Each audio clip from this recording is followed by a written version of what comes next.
Arrivano nuovi no al rigassificatore nel Golfo di Trieste dai sindaci italiani e sloveni della fascia costiera.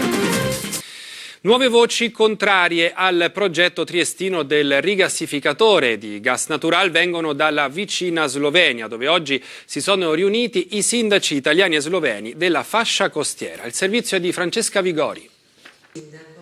Contro il progettato rigassificatore di Zaule arriva un no transfrontaliero con i sindaci di tutti i comuni del litorale a cavallo del confine, da Trieste a Pirano, firmatari di un documento unitario che richiama il diritto della Slovenia a pronunciarsi sull'ubicazione dell'impianto e chiede al governo italiano di non approvare il progetto.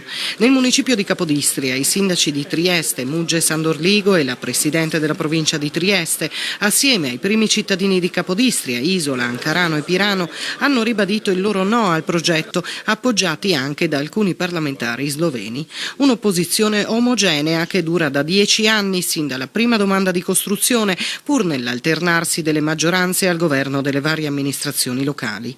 La nuova presa di posizione arriva in un momento delicato, quando il progetto di gas naturale ha incassato il via libera da parte del Ministero dell'Ambiente, che ha ritenuto come l'operatività del rigassificatore non creerà problemi sotto il profilo ambientale né interferirà con i traffici marittimi in espansione.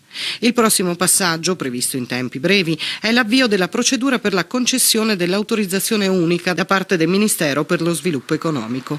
Con la macchina autorizzativa in posizione così avanzata, l'unica leva da muovere, ha rilevato l'assessore comunale all'ambiente di Trieste, Laureni, è quella politica.